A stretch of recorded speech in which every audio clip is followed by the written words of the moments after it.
Hello everyone, myself Ketan Bhavsar, Assistant Professor in LJ Engineering College, Ahmedabad.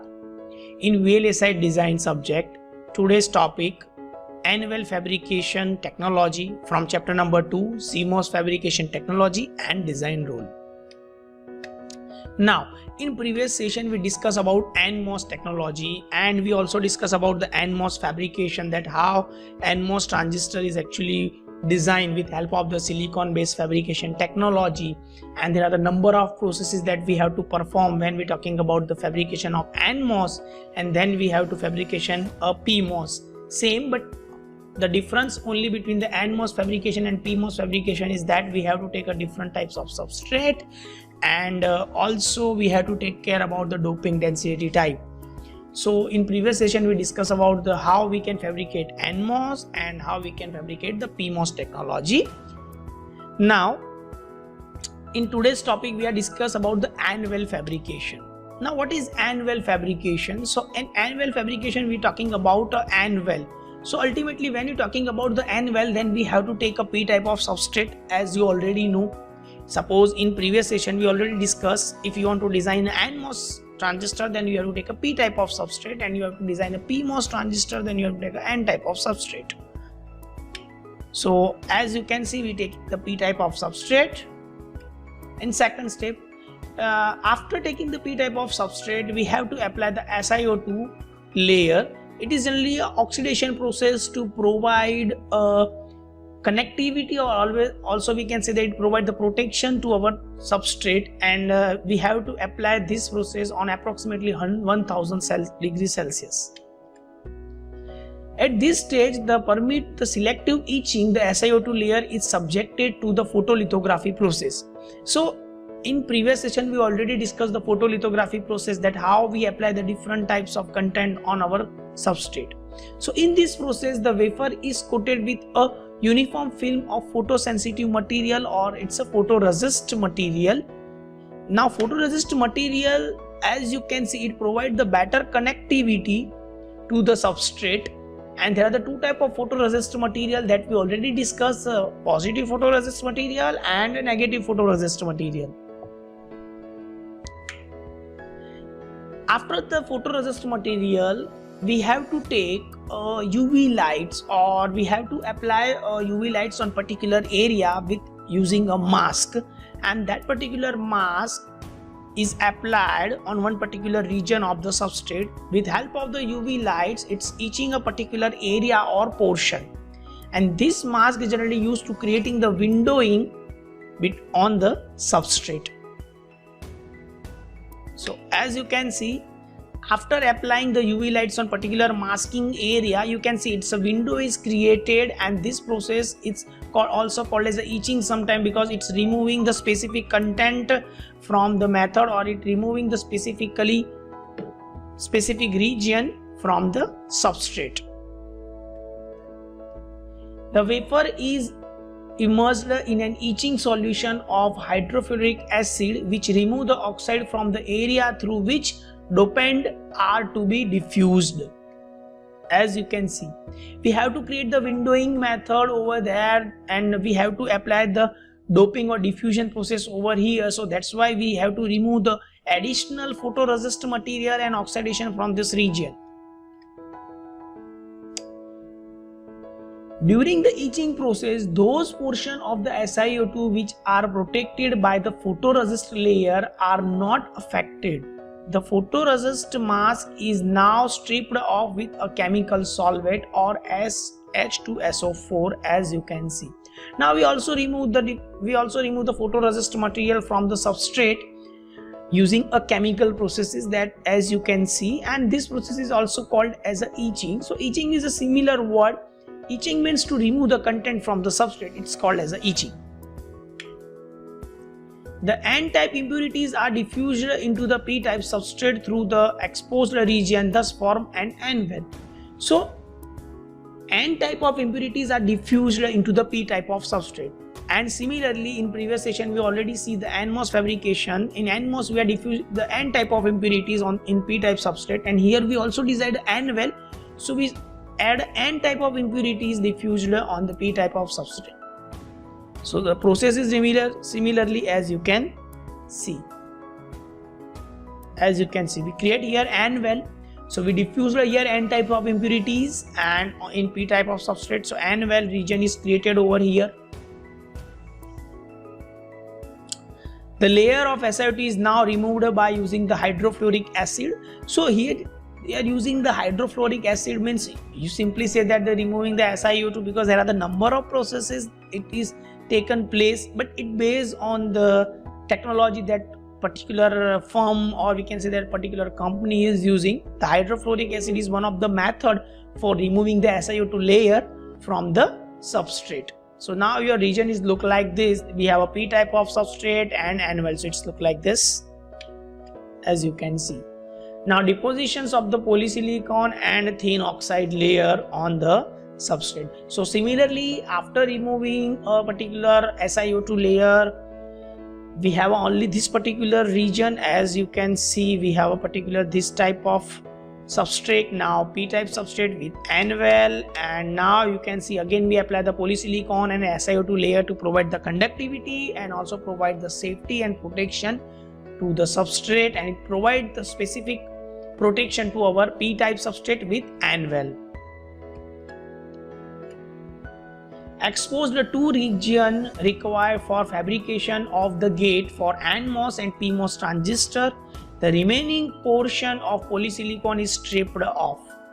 So as you can see, now we deposited NMOS and PMOS type of transistor, and for that, as you can see, we create here PMOS, we create here N well, means we create here NMOS, and we create here PMOS transistor. So we diffuse here different types of impurities, and after that we take a specific etching method to removing the unnecessary thin layer of SiO2 and photoresist material. So as you can see, in simply what we can say that the gate region has been created near the surface. An oxide layer is deposited over the wafer, which act as a shield for further diffusion and metallic process. So now as you can see, whenever we using a specific controller or we use a specific microcontroller, so we only see the metallic connection or metallic leg which is outside a specific wafer area or surface area or from the chip area. So we interested only a metallic connection because that metallic connection can provide a specific conductivity to the other peripherals. So the oxide layer is deposited over the wafer, which act as a shield for further diffusions and metallic connection, as you can see. So we provide this type of protection to the surfaces, and this particular metallic connection is used to provide terminals of gate, drain and source. For making the region for diffusion of N-types impurity using the masking process, small gaps are made. So as you can see, we are taking a small gap of margin. As you can see, we have to add the different types of impurities, or we have to create the other terminals like source and drain, and for that we are providing a small gap between this region. So as you can see, we diffused area over here, N plus and N plus region over here. Now removing the oxide layer from the substrate. As you can see, this one is the oxide layer. Now we remove the oxide layer from the substrate, so it's finally look like this. Similarly, the N-type diffusion for forming the terminal of PMOS and P-type diffusion are carried on. So similarly, we have to take a P types of impurities. Now we have to add, similarly we are added the N plus impurities first of all, and after that we have to add a P plus type of impurity to create an N well region. Before forming the metal terminals, a thin fixed oxide laid out to form a protective layer for the region of the wafer where no terminals are required. So now you can see that again we have to apply a thin layer of SiO2 is grown all over the surfaces to provide the conductivity or also provide the protection to our surface. So it's play a main role when we talking about the fabrication. Then we use a metallic connection. As you can see, we use a aluminum based concept. You can use silicon based concept for providing the metallic connections to the gate terminal. as you can see. We provide the metallic connection to the gate terminal, source and drain terminal. It's finally a metallic connections, and with help of this metallic connection you can directly apply a specific content, or we can directly apply a specific metallic terminal to that particular points. As you can see, it's a gate, drain and source terminal. The excess metal is removed from the wafer. In the gaps formed after removing of excess metal, terminals are formed for the interconnections, as you can see. Then finally we put a metallic connections over here to provide the conductivity to the specific surfaces, and that particular conductivity will help to add the content or to provide a metallic connections from NMOS to PMOS or PMOS to NMOS. And with help of this metallic connection we design the different types of MOSFETs, like we can design PMOS, NMOS, we can design the CMOS with the combination of PMOS and NMOS.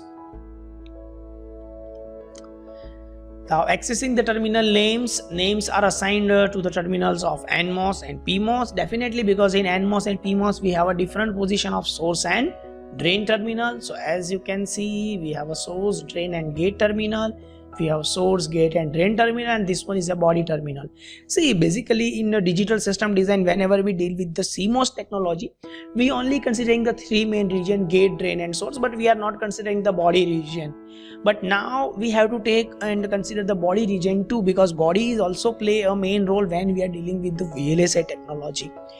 Because body is called as a substrate, and in some of the condition we also consider the substrate is not equal to 0, but in ideal situation we consider the body is equal to 0 or substrate is equal to 0. So make sure that it play a main role when we are dealing with the real-time analysis or real-time systems specifications. So here you can see we are creating here the PMOS region, here we are creating the NMOS region. So with help of this type of parallel connection of the NMOS and PMOS, we can design any type of Boolean function in terms of the fabrication point of view too.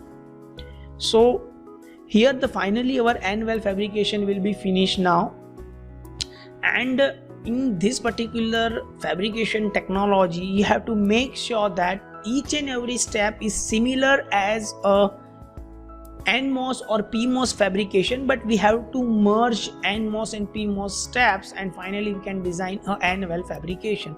Similarly, you can work on the P-well fabrication. What exactly the change you can find over here? Instead of the P plus, you can find the N plus, and here it's an N type of substrate, here P-well, here P plus, P plus, P plus and N plus. So we have to make a opposite operation similar to N-well fabrication when we are dealing with a P-well. So make sure that you have to take a different substrate, and you have to take a different types of diffusion process or diffusion impurities to design a specific MOSFET. So we just go and revision fastly that what exactly the technique is. So as you can see, first of all we have to take, suppose I want to design the N-well, then I have to take a P type of substrate, then again I have to apply the Si oxide layer, means SiO2 layer.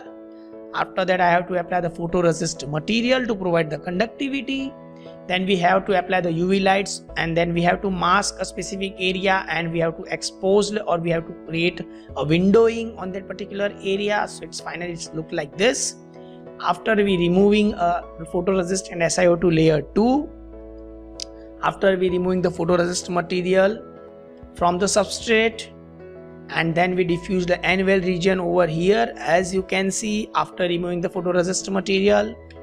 Then we also have to remove the additional photoresist material. So finally it's look like this. In your books or in Sanmokan you can find out only N-well fabrication step till here, but we go into the depth, and also we make a diffusion process.